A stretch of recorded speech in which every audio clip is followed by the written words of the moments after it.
the last grades of the season. All right, this is Boy Green and I's last time being professors, handing out the report cards, and we are talking about the coaches. That's a word that we heard a lot during this era. Coaching. I'm a coach. I'm a coach. So it's time to give out some grades to those coaches. We are live. It is Boy Green meets Wudi. Can you guys help us get a jet chant here? Yeah, going. Oh. Okay, right, yeah. Come on in. Yeah. Okay, let's go! J-E-T-S, jet, jet, jet! Let's go! J-E-T-S, jet, jet, jet! Let's go! There you go, Wudi! Third Party Thursday. Chris joining us here on the program with a capital P here on the program. Jake Asman, come on down. How you doing, good sir? Wow, what an intro. I mean, Boy Green is known for having the intro, but Wudi, that was unreal, man. Thanks for the kind words, son. We are men of many names. My favorite Austrian Jets fan right there, baby. Boy Green meets Wudi.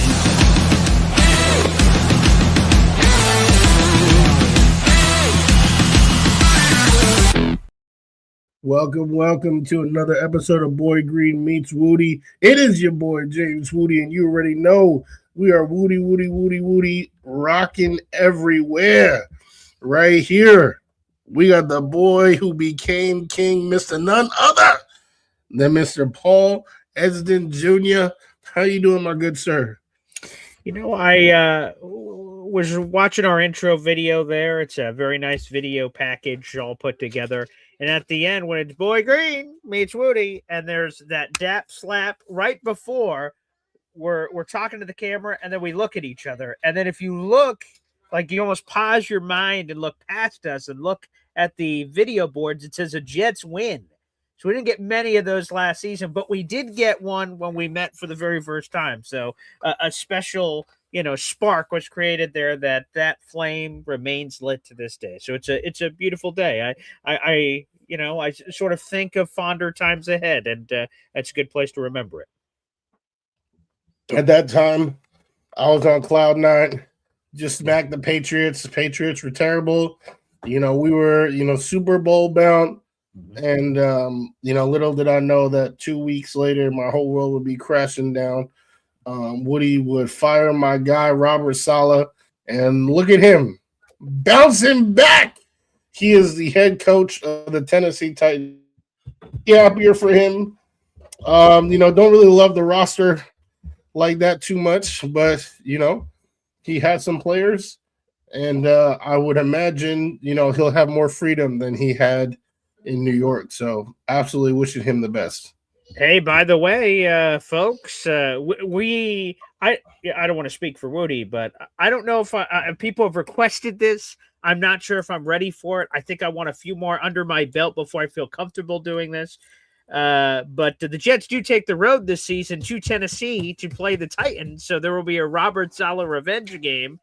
I'm not sure if I'm ready for our tailgate to hit the road yet. I want it to be a well-oiled machine before we potentially consider those waters. So I would be surprised if our tailgate hits the road and covers a road game, but maybe in the future. But we will have a home game this season. But yeah, so I'm looking forward to circle that one. We had a revenge game this season, week one. We do our Jet schedule prediction show in a couple of months. So maybe week one on the road, kick it off against the Tennessee Titans in Tennessee against Robert Saleh. Perhaps that could be in the cards. Yeah, that's an L. He about to get that revenge. And he deserves it, just like Rodgers deserved it. And Sam Darnold deserved it multiple times over. And they've gotten it. Hey, we got the revenge against Joe Flacco in Cincinnati week 8. So we'll always have that, baby. I'm pretty sure he's beaten us too. I don't know if that's revenge or just two bottom of the barrel entities just trading wins and losses. Beauty is in the eye of the beholder. Fair enough.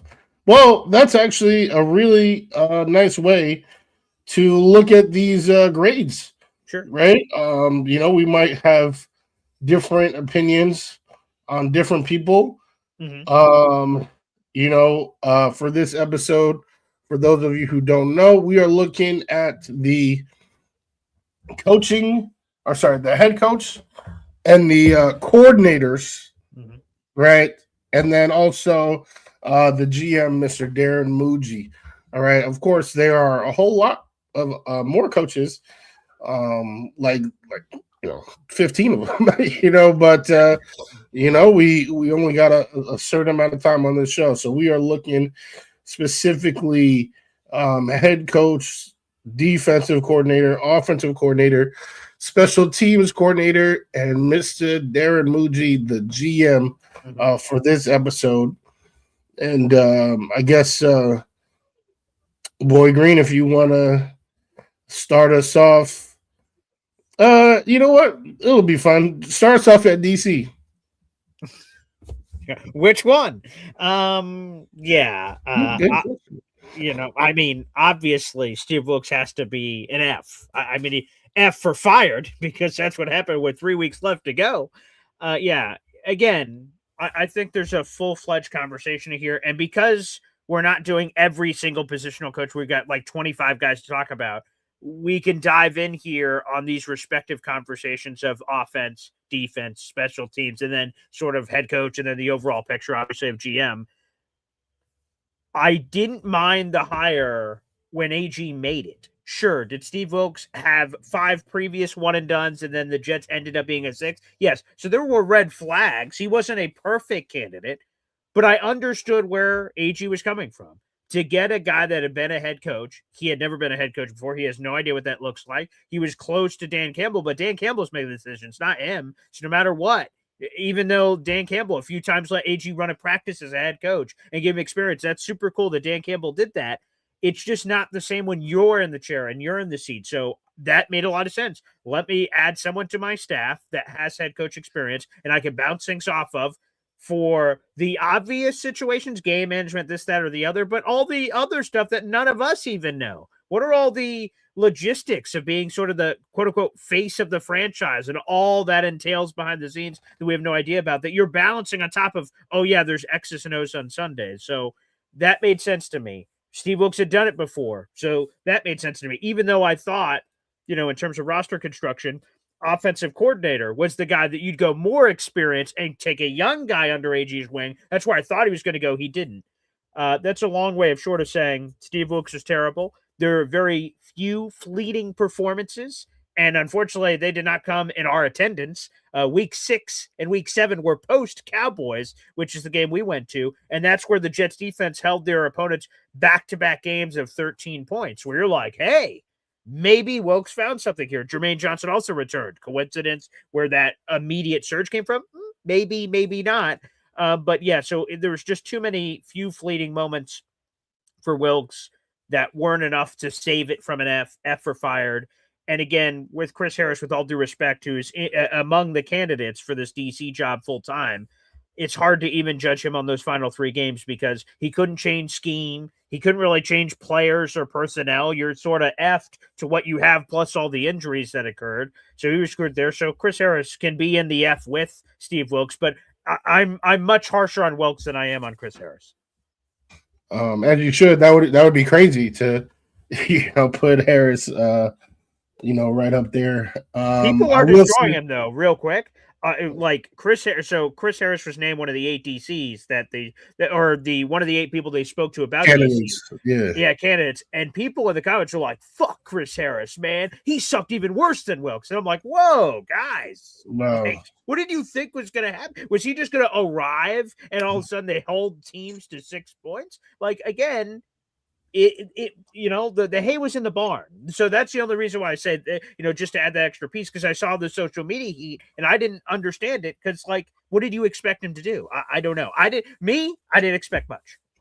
The first half of that Saints game was electric. The first play was a fumble, one of the few turnovers we were able to force the whole season. Really had me, thinking that we were about to see something special. And then, of course, we didn't. So, I would have to, this is probably, and this is why I just wanted to start with this one. We probably I think we're in lockstep, in terms of at the time of the hiring, we thought it was a good hire. Oh yeah, experienced head coach, for the first time head coach, and then it just turned out to be a terrible situation. There were the warning signs, the one and dones, and I was aware of those, but I don't know. I guess were we delusional trying to I don't know, but yeah. So this is a clear F. Chris Harris. I would not give him an F. I mean, I guess maybe I don't know. I mean, he's not even on my rubric right now, but yeah, I don't have ill will towards him. And I saw somebody in here ask about Jim or Wink as DC. Which, by the way, where do they ask that question, Wudi? Was that Take Flight Talk? Oh, look at that! Hey, was it? Oh. Hey, yes, appreciate it. Yeah, YouTube.com/Take Flight Talk. Adirondack Fly Guy just came over. Oh, nice. So I appreciate you. Yeah, definitely join the discussion, like the video over there as well. We got kids to feed. You know what I'm saying? So I appreciate it. But see that question, sure. Back to Craig Mechanics. Yep. Yeah, I mean, I think for me personally, I would be pretty happy with either one. I think Jim, is a higher ceiling type guy. But Wink has a pretty high floor. He was quick question. I assume he's talking about Leonard, but he's not. But we also have Jim O'Neill, who is on that list. There's literally no way he's talking about Jim O'Neill. Come on now. It could be. That's another Jim. That's another Jim. Okay. He could scream, O'Neill. It was O'Neill. Yeah, I'm looking to see. Yeah. I guess Leonard or Wink. Okay, go ahead. But yeah. So I feel good about those. And then if I had to throw a third one in there, it would be I forget his name. But dude from the Vikings, just because Durante Jones.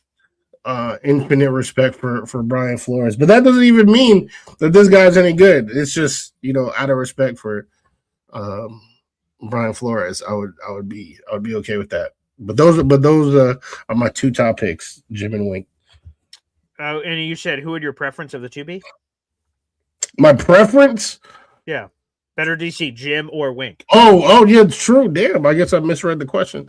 Right? Do you need my glasses or? I think I got some. Do I got them? Oh, you got a prop? Oh, good. Yeah. You know me. I got the props on deck. Okay. Sure. Yeah, can you hand them over again? Okay. Yeah. Yeah. Oh, yeah. Sure. Well, now I can't see. I can't see. I'm like, okay. Yeah. Oh, okay. Oh, there you go. Yeah. Okay. Sure. All right. So better DC Jim or like I said, I felt like Jim, has a higher ceiling, right? Younger, really tapped into the game, but Wink, he's been doing this a long time. So I would consider him the safer choice, right? The high floor. But if you're AG and I don't even know if the seat's warm, but you're trying to win games, I would probably go with Jim, and say, okay, we got to go big because we can't go home. So I would probably choose Jim. Yeah, answering the same question, I feel a lot of the same way as Wudi, which normally makes me sick, but in this particular case, Wink's a safer guy. Wink has done it at the NFL level. Jim Leonard has never done that. Jim Leonard has called plays before, so that concept is foreign to him. He did it for 6 or 7 seasons at Wisconsin, so he has done it, and he's been a part of a lot of bright minds. But so I'm curious, the path for AG, does he play it safe and just get a guy that he feels good with? He did try that with Wilkes and it failed. That doesn't mean he was wrong with the experience path, but that is the path that he chose. So does he go for upside and say, you know what? if he does have the choice, right? If both of these guys say, I would take the job, and now he's like, where do I go? If he's lucky enough to have that reality, I think you swing for the fences, because if I'm AG, am I Saleh? Do I get another head coaching gig if this flops? I don't know.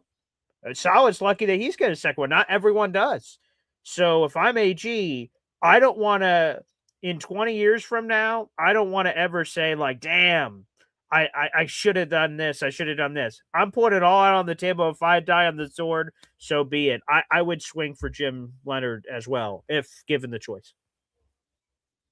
Very fair, very fair. And we'll see. We'll see if I'm glad it's Saleh. So far Saleh has showed us more, which is why he he was getting interviewed last year and this year. So we'll see.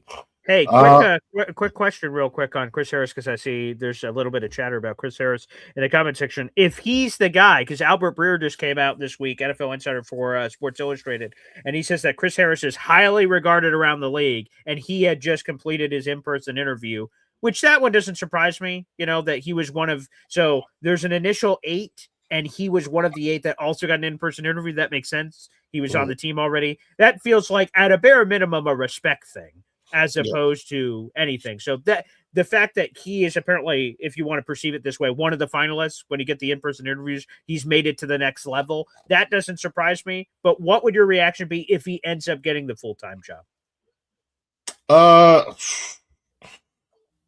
It would be interesting. It definitely. Okay.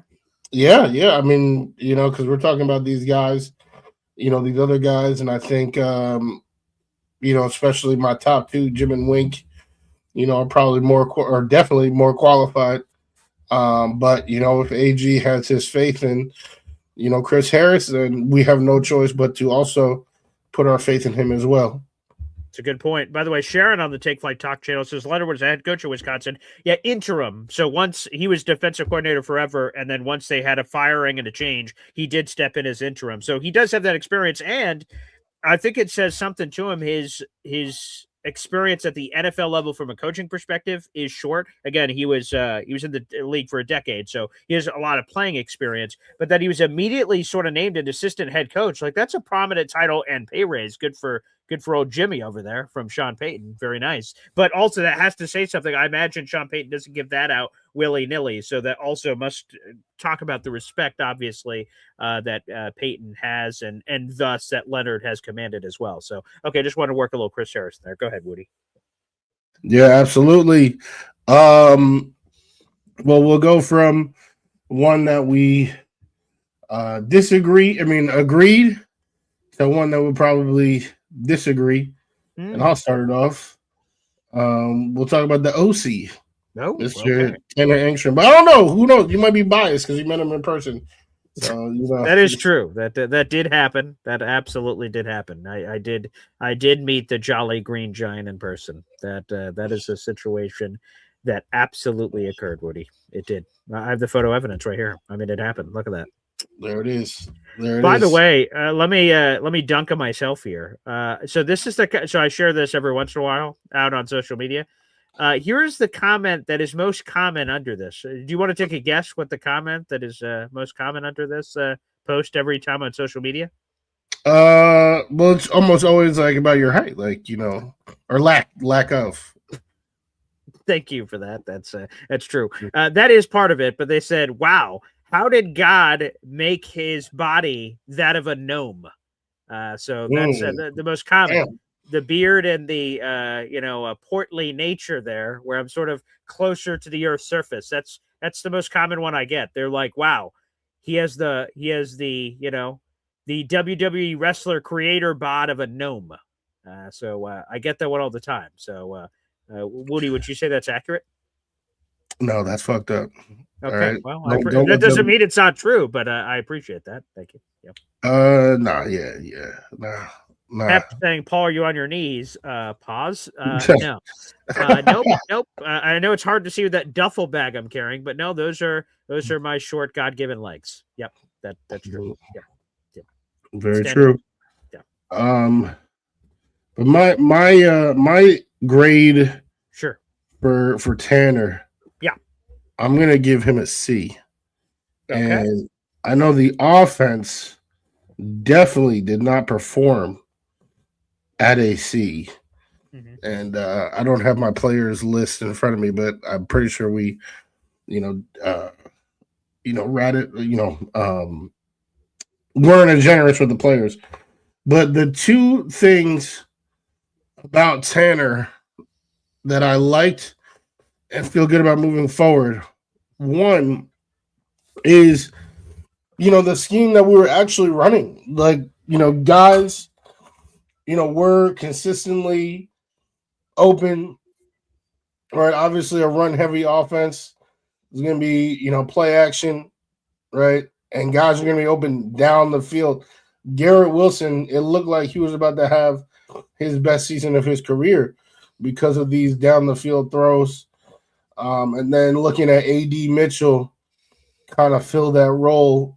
The one game we were actually running the football well, or actually two games. The Patriots game, we ran the football well, the first one, and then the Falcons. Both of those games, we ran the football well, and AD was open both of those games.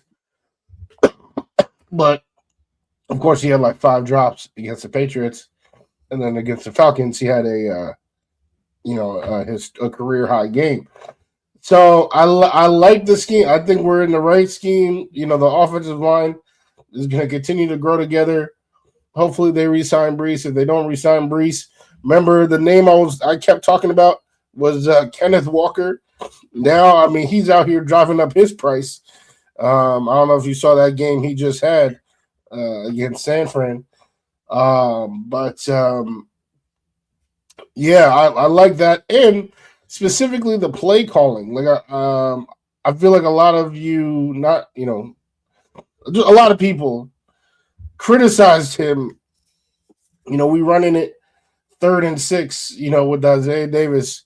But he was converting those. But he literally, was converting those. And the main point of it was that, Fields was so scared to throw. Like, even week 1, like if you look at the week 1 game, and I feel like so many people get confused. They're like, what happened week 1? Like, what was the difference between week 1 and pretty much the rest of the season Fields? Well, Tanner, that game, the first 6 plays were all running plays, right? And they, got 2 first downs out of it, and they just made it so that Fields didn't have to throw, so much, so often. And I think that was the, sweet spot that they were trying to be in every game. But unfortunately, the run game wasn't as efficient. Like, and if the run game wasn't efficient, the whole offense kind of fell apart. So hopefully with a better quarterback, that won't be the case. But I like the scheme, and I like how with his play calling, he was protecting the quarterback's inefficiencies. So I think he can be a key piece moving forward in the AG regime. The quick nugget on your Kenneth Walker thing, unfortunately, Zach Charbonnet suffered a very serious injury. He's going to be out for obviously the rest of this season, which is a couple weeks. The Seahawks are hoping, and could be out for much of next year. Kenneth Walker is a free agent to be, so I'm curious how that affects their plans, unfortunately. So terrible news for Charbonnet. I had Charbonnet and Walker on my fantasy team, and still lost the fantasy championship. That's either here nor there, I suppose. But anywho, I got a double C for Tanner Engstrand, and I'm gonna use some interpretation here. So when Aaron Glenn hired Tanner Engstrand, I gave it a C for concerning. I'm like, who the hell is Tanner Engstrand? And I told you guys when AG was hired, I said, he's going to hire a veteran offensive guy because AG is a defensive guy, even though he hates that title. That guy's going to handle the offense. You'll get a young defensive coordinator that he can mold and help influence and help with game planning and say, don't worry, young buck, I'm here. I'm AG. And they did. They did the opposite. We're veteran defensive guy and then inexperienced offense guy. So C for concerning, I'm like, oh boy, this Tanner Engstrand guy, I'm not so sure. And then I give it a C now that the season's played out because it's C for complicated. The quarterback play freaking stunk. So part of that is, shouldn't your coordinator be able to maximize the talents of the players there? And that Justin Fields looked the worst that he ever had. Is that on Tanner? Is that on Justin just imploding and not being very good? So it's complicated for Tanner Rankster. And that's where my C comes from for him. Brees Hall gets his first 1,000 yards rushing. Blessed be he. You made the point earlier, Wudi. Garrett Wilson was on pace for a career best season in catches, yards, and touchdowns before he got hurt. So he was looking great. And so there was a lot to like there. But some of it, and this is where we get into the debate and conversations here as we're grading this, with the ingredients he had in the kitchen to cook. It's not his fault it was Garrett Wilson and a bunch of scrubs at wide receiver. And Tanner had to cook with the ingredients that were left there in the kitchen. And I thought he tried to do the best he can. And again, all the film experts, and that's not me, I don't pretend to be a film junkie, they say you pause the tape. Connor Hughes mentions this all the time. He says he learned how to study tape from guys like Saleh and some of these other NFL coaches he's covered. He says you pause the tape and give it a gander. Whoa, open. So is that on him or the quarterback? So, again, it's C for complicated because it's hard to know what would happen. Now it's easy for us to project. Oh, guys were open, better quarterback, bing, boom, bam. The C grade could be for cooking because that's what he could be doing with these pieces. So I'm at C for complicated. There were flashes that I liked for Tanner. There's some razzle dazzle. I love that there was some trickeration. We go to that week 8 game and having that play in the playbook and the Brees Hall halfback toss, pump fake toss. Mason Taylor's only touchdown. This is a good trivia question. Oh, who threw Mason Taylor's only touchdown reception of the season? Brees Hall is the answer to that question. Yeah, the SS Minnow is what we're looking for there. I like the creativity from him, but again, it's sort of hard to evaluate the picture. So, gotta give that a big fat C, Woody. All right. Well, damn, I guess I thought we were gonna disagree. See, we're best friends forever. Did we just become best friends? Yeah. I mean, I think we were before that. I think we were before. Okay, good. Because there was sort of a delay on your answer, which made me feel a little questionable. And then you gave that great answer. We were already friends. F for friends. Yeah. Best. Yeah. Best friends. Great. Do you have a preference? Which one you want? There's a special teams. I mean, I guess we, let's get the coordinators out of the way. Sure. Right. So we'll go special teams. Yeah. Chris Banjo. Yes, sir. I gave him a B plus. I was a B plus. Obviously, special teams was fantastic. I want to say they say it's like the 4th greatest of all time. DVOA. It is a travesty. It actually is a travesty. Whatever other word you want to use, that none of those guys are recognized for. Like as an all-pro or pro bowler, for their contributions to the sport. The only thing that I'll say, because that might seem low when you accomplish a goal so high, is that, he had, some solid pieces. Like he had, like we talk about ingredients in the kitchen, and how, it's tough to evaluate Tanner and all that type of stuff. I mean, Kene and Wangwu, I mean, my man, he been doing this. Nick Folk, has been leading the league in accuracy, the last couple of years before he even came here. So, I think he was given an extremely good unit. Obviously, Isaiah Williams, if that's one where, he came, he was gone, came back, was fantastic.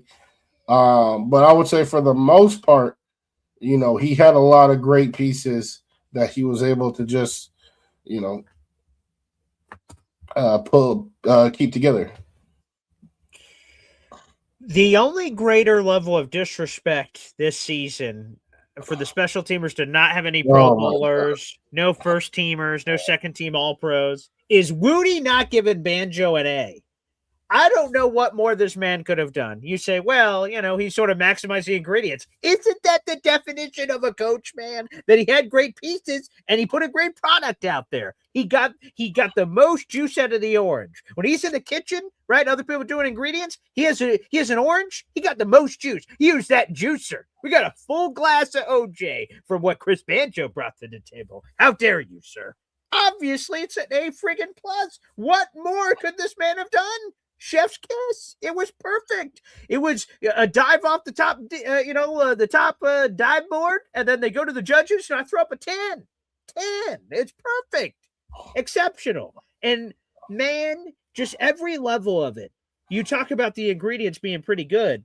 Like, Nick Folk was on his couch. And then the first week of training camp, hey, old man, you think you still got it? Boom. And again, Nick Folk, to your credit, to sort of what you're indicating, he was the field goal leader percentage-wise the last 2 years before being on the couch. But the fact of the matter is it didn't seem like he had a job lined up before the Jets came calling. So Nick Folk has a terrific season.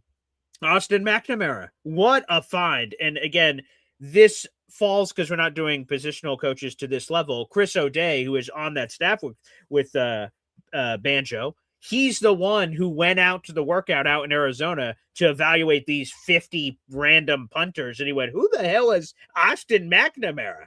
And then he says, hey, Austin, I got a private jet. You ready? Grab your bags. Let's go. Flew back to the Jets facilities, private workout. The Jets went, let's sign right now on the dotted line. Bing, boom, bam. So Chris O'Day deserves a lot of credit for the Austin McNamara find, who looked spectacular. And he just had the best net average punting season in Jets franchise history.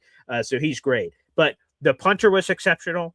The place kicker was exceptional. Our returners were exceptional. Kene Nguanu return touchdown. He is a former first-team All-Pro. Isaiah Williams, though, was just some guy. He was just on a Cincinnati Bengals practice squad. Who knows if he ever gets a call-up from Cincinnati and the Jets save him from that and bring him over. So, and then the gunners, man, Quantas Stiggers was special this year as a gunner. He was phenomenal. And all of us were going, Irv Charles. That dude didn't play a friggin' snap this year, unbelievably. Hopefully he heals okay. So, wow. Yeah, I just thought they did a marvelous job. I'm so wowed by Chris Banjo. Again, I gave it, before when they hired Chris Banjo, I was like, who? Like, I knew of him because of Westy and Westoff. I knew of Banjo, but only barely. B for barely. That's all I knew him from. So yeah, he was what a find, what a home run. Again, I don't know how he doesn't get an A+. He was just fantastic. I'm just so happy for the present and the future. Nice. But that's a fair point. Look at this, Bosco coming in to protect Wudi. Good. We need more people doing that. She says, BG, he could have not allowed Xavier Gibson on his special team shoot in the first place. Touche, boss girl. Keeping it a buck. Right? Keeping accountability as a big piece of this, because we need to do that for these coaches. Touche. Xavier Gibson had the key fumble in the second half against the Steelers, which resulted in a touchdown. Steelers beat the Jets. Without that, the Steelers don't beat the Jets. So, touche. So, okay. Go from an A+ plus to A+. Yeah. Do you know who just won the game for the Rams versus the Bears just this past weekend? Who won the game? Oh, yeah. The thicker kicker, baby. Harrison Mevis, former Jet legend. Maybe he should have been a Jet. He was on the squad. This is somebody who we know would want to be on the team or would be on the team for, you can sign him 3 years, 4 years. Whereas, our guy, Nick, that's a year to year, oh, do I feel like playing? Oh, so, like I said, I don't think it was perfect, but he definitely did a good job. That's clearly, the highest grade of the coaches. And he deserves it. He had a great year. Well, actually, I don't even know. Let me pass it over to you for head coach. Because I don't know, you might have given this dude an A+. So let's hear what you had to say. Well, first off, real quick on Mevis, that's an interesting forethought, right? Nick Folk, sure, you sign him and he ends up being spectacular, but obviously he's closer to the end than the beginning. Harrison Mevis is a second-year kicker, so you'd think in theory he's got all this runway. But while that makes sense in theory, and he just kicked a game winner to take them to the next round of the playoffs, it's the NFC Championship game. We'll see what happens there. Mevis has no one to blame but himself for not performing well enough in training camp that they even had to make the Nick Folk call. He was playing against Caden Davis, an undrafted free agent. The UFL insider that gave me all the details. I'm like, who the hell is a thicker kicker? And he gave me all the deets. Says the job is his. All he has to do is not fuck it up. And unfortunately he did. So it's too bad.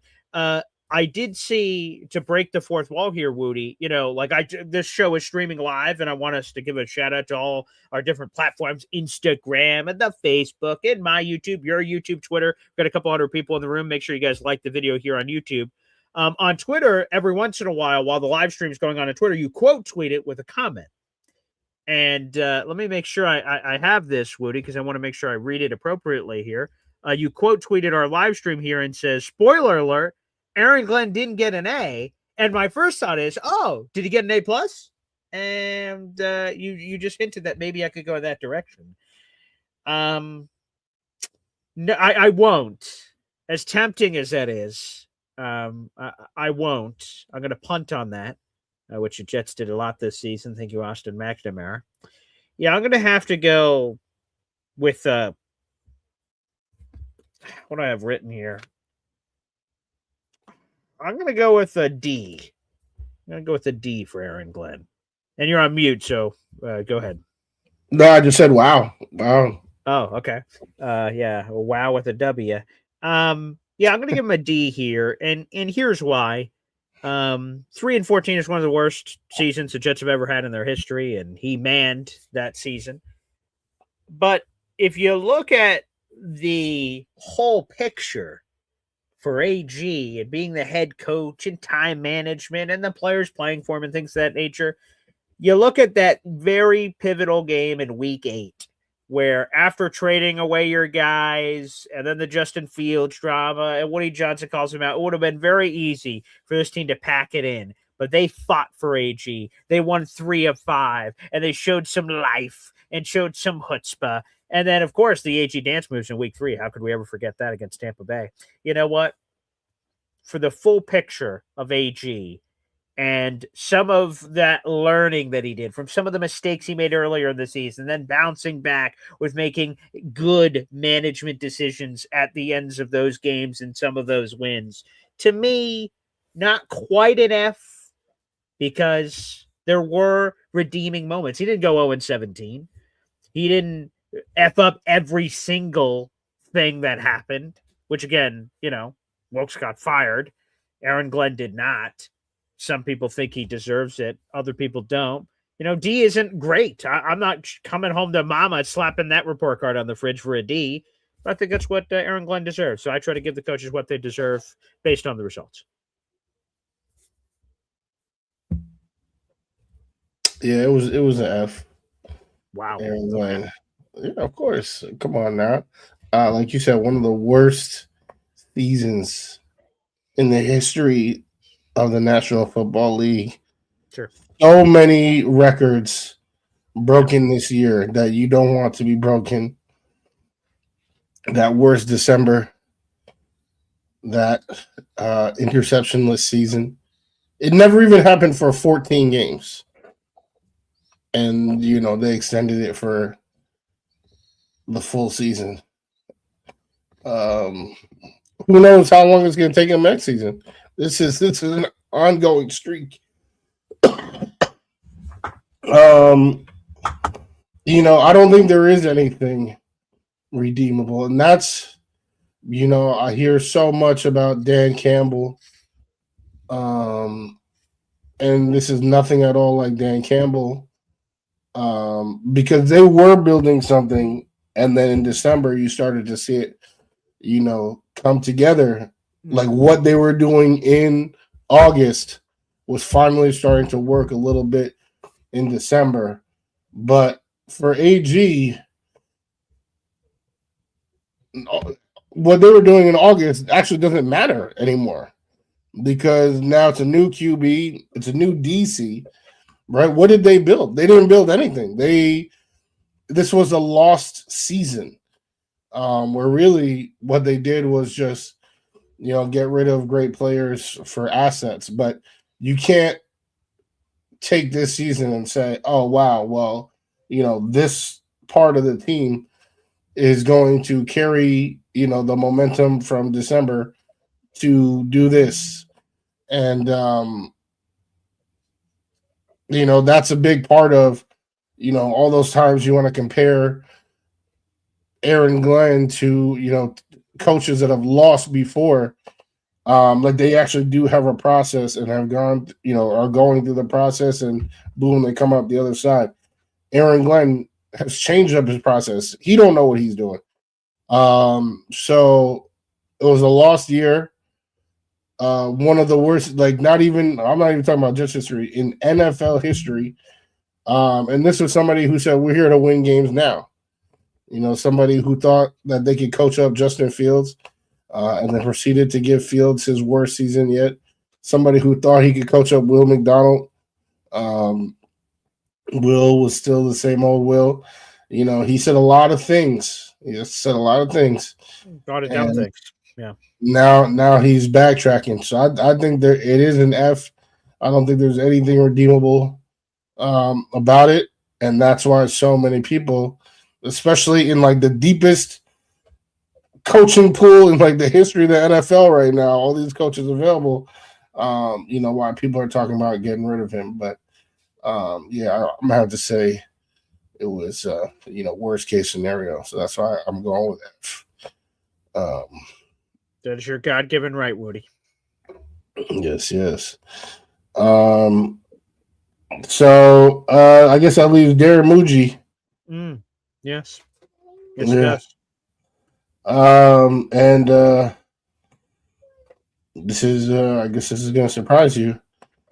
I'm gonna give Darren Muji an A-. A-. Wow. Okay. Oh my. All right. Yeah. Because yeah, sure. Please hydrate up. Yeah. This is a dude who, I feel like he can do it all. He makes the big blockbuster trades. He makes a small, the small, meaningful trades. Is not afraid to, sign the big bucks, but also, can try to get bargain deals. Now, the choices, that's more, like you said, AG is out here, unfortunately clouding his judgment with some of these, horrific choices. But the point is how he's able to get them, right? And how he's able to get the return that, I did not think that Sauce return was possible. But for Muji to get that, stand on business, he has my respect there. And I just feel like he has shown in a very short period of time that every aspect of his job, he is willing and more than, more ready to do than Joe Douglas, ever was during, his time. Joe always, last in line, going to the bargain bin. Like Darren Muji, he is ready to act. He's ready to do whatever needs to be done, and he has my respect. Well, you talk about potential disagreements on the show. I thought I was going to be a little high on Muji with my grade. He said, "Hold my beer, buddy. Hold my Pilsner Light." Oh, ready? Wow. I was in the B-C+ range for Muji, and it was with optimism in my heart. So let's walk through it, I guess. I like that Muji, again, we credited this in other parts of previous shows before, but an ability to admit mistakes of going down a road and saying, all right, this is how we're going to solve said position, and being able to pivot. Defensive tackle comes to mind after signing Jay Tufeles, Byron Cowards, Derek Noddies. And then he's in training camp and he goes, oh boy, there's no fucking way this is going to be my defensive tackle group. I got to make some moves. And he goes to work. Juwan Briggs. Now you got this young player, dirt cheap. He'll be on the veteran minimum for next season. Terrific. Harrison Phillips, $7.5 million non-guaranteed salary. I hope they keep him or do a mini extension. So that was very nice. We talk about kicker again, not being satisfied with the young guys they decided to go down. That, of course, deserves some love. The trades, of course, obviously saw Squidden getting immense value and putting the Jets in a position that they're in a hole, but they're able to potentially dig themselves out of the hole based on the assets. But the problem is that he just swung and missed at a lot of positions now. I want to say in the same breath that, Rome is not built in a day. So not every position can be solved in a single offseason. But what he did at wide receiver outside of Garrett Wilson is borderline criminal. Josh Reynolds, Alan Lazard, the Arian Smith pick. So where does he get the fall in drafting? And when you are off consensus, and consensus big board said that Arian Smith was a 7th round pick, and you take him in the 4th round, and you are that off consensus, you better be right to flex your muscles. See, I like Puka Nacua, 5th round pick. They say we knew more than anyone else what this guy could be, and I'm sure they didn't know that he was going to be the Triple Crown winner at one point. But they said we've got a good feeling about this guy, and they were off consensus, and then they nailed it. So the Jets were not on consensus. And it appears to be a swing and a miss or a solid gunner, which is not normally what you aim to draft in the 4th round. So positionally, where the defensive end is another one that I look at and go, Muji, what the hell is going on, man? So wide receiver beyond Garrett Wilson, what the hell were they doing? Defensive end, the way that they handled this offseason made it seem like they said it without saying it, that Jermaine Johnson is going to be fully ready to go from week 1. And they did play him in week 1, 89% of the snaps.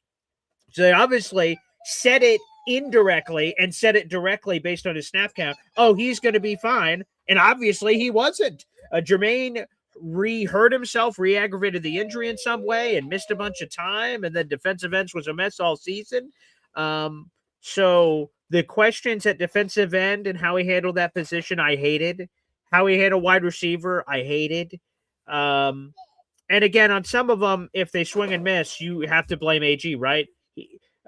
For like Andre Sisco, 1-year flyer, Sisco doesn't mesh with whatever AG's doing. Is that Muji's fault for taking it or the coaches for not maximizing it? So we can sort of go give or take there. And then obviously a bad mark of the resume has to be Justin Fields' contract. You give him $30 million guaranteed. And that $10 million guaranteed built into 2026, it sounds like they're going to have to light that money on fire. And they have a lot of money. That doesn't mean they didn't light the $10 million on fire. They're clearly, it sounds like, going to do here in a matter of weeks. So, yeah, I've got a lot of questions about some of the decision-making from Muji, but I am highly encouraged. So, again, I thought I was going to have a very optimistic C plus B minus here, but, well, apparently we perceive it slightly differently, my friend. Yeah, I mean, like you said, there are a few positions that they didn't appropriately address, and I love AD Mitchell more than most. I haven't met somebody who loves him more than me, but I also still haven't met his mother yet, so we'll see. Oh, okay. That dude, I really think can be something in this league. Obviously, John Mechie. Also stepped up pretty, quickly, pretty, early in his Jets run. So I feel like that was his, Juwan Briggs, Harrison Phillips type moment, was bringing in those guys. Now they're under contract for a little bit. So again, shrewd moves. Boss Girl said, "Oh, so everything negative is AG and everything positive is Muji." Got it. I definitely did not say that whatsoever. But what I am saying is that Darren Muji, you've already seen him have to make moves. And like the comp that he gets back, the money that he's giving up, like these are all GM type situations. And, the previous GMs have had to make decisions like this, and they make the wrong decisions. Right now, it just feels like Muji has made the right, decisions. Has gotten fantastic comp back for these trades, and that's on the GM. Fair enough. Let's get to a super chat here. DNY for life, aka Devin. Wow. Our Pop's favorite shitmate. Salah is a shit coach. We owe him an ass kicking, and again, we will have the opportunity to do so. And again, we don't know when this Titans game is going to be scheduled. We know it's on the road. That's all we know. But it could be week 1. It could be week 18. We have no idea. I would say if I'm predicting this on January 20th, I believe we're going to have some massive overreaction to this game one way or the other. Week 1, we played Aaron Rodgers, and I told Wudi, I'm like, hey, man, I think the Jets can win this game. And they had their chances. They did not. But if they did or didn't, we were going to be like, yeah, suck it, Rodgers. We made the right choice. AG's the man. And if it went the other way, Aaron Rodgers gets his last laugh, and he's, giving the Hulkster, oh, let me lean over here. Let me lean over here. He's just walking off the field and catch a lot of crap. And the Jets were going to catch a lot of heat, and they did. And then Aaron Rodgers makes the playoffs and catch even more heat and everything else. If AG loses to Salah, and I know there's a lot of factors that go into games, AG is going to get immense amounts of shit, whether or not it's fair or unfair. That is 1,000% going to happen. If AG beats Salah, we flex and say, hey, there you go, Salah, you bastard. But if Salah beats AG, woo-wee, the guy we fired and then eventually replaced with AG, there's going to be a lot of shit thrown out there in the universe. So, hey, Devin, we'll see if the Jets are able to dunk on old Salah. I do think that there is a lot of rose petals being thrown at Salah's feet now in the streets. Like, oh, wow, what a crazy, great head coaching candidate. And we'll see. His first run with the Jets was a disaster, and a lot of that blood is on his hands. And it's interesting how it's being perceived in the social media streets. So we'll see. I'll tell you this. I'm rooting for Salah. I like Salah. Again, I'm competitive, so I want to kick Salah's ass when the Jets and Titans play, of course. But I like Salah a lot. I like his family. I like the cut of his jib. I liked him at press conferences. There was a lot of things that I liked about Salah. And it sucks it didn't work out. I'm rooting for him for the best. So 16 and 17 games next season. Go 16-1, Salah. But you go 0-1 against us. That's how I feel about it. Oh, yeah, that's a Jet L. You don't even know who the quarterback is. How are you already saying it's an L? It's like the same thing you did last year with Rodgers in the May schedule prediction. And how did that go? Who was correct? Well, I don't remember that, but I think you do. I don't want to, actually. Thanks. Yep, but you do. That's the point. So yeah, unfortunately, it's an L. That's what I mean. Karma. It's a powerful thing. You do bad things to good people, then they come around. And how would I react? I mean, I'm probably just counting money in my FanDuel account. You know what I'm saying? That's oh, damn. Are you going to get another bad shot bet going on? Well, I said FanDuel, so I know, but I'm just saying in general, we're talking about bets. If he wants to lose money again, then yeah, of course he can do that. All right, we'll see what happens out there in the universe. So, Wudi, how did it feel to dress up as a professor for a couple weeks? Oh, look at us! It was cool, but now we're back in the real world. Mm-hmm. There's a lot to be said. A big off season to come. We still don't know who the hell is going to be the next DC of the Jets. That could go to the end of the month. We could find that out this week. The in-person interviews are taking place. So, yeah, we will have plenty of content, Wudi. There's no question. Absolutely. So you do not want to miss us. All right. We will be here. And, rocking with us. We'll be here on Thursday at 3. Folks. God bless. Thanks for all the love in the chat. Thank you for the super chat, Devin, aka DIY for life. You got yourself another raffle ticket for a contest, 12 raffle tickets. And again, folks, on the way out, make sure you guys show the love. First off, I'll do a shameless promotion for myself. This morning, we surpassed over 8,300 subscribers on the Boy Green YouTube channel. thank you to everyone out there in the audience. That's such another cool milestone to get over. And now I'm looking for 83-10, then 83-20. We just keep chipping all the way to the season. And make sure you show your love for my guy, Wudi, or Wudi, woohoo. Subscribe now, youtube.com/@TakeFlightTalk. Yes, absolutely. Show some love. Diapers ain't cheap. God bless. Folks, thanks for checking in with us. We'll be back on tomorrow morning for another episode of Boy Green Daily at 7:30 and Boy Green Wudi, that show, Thursday, 3 o'clock. We'll see you then, everybody. Peace and take care. Wudi, God bless, pal. God bless.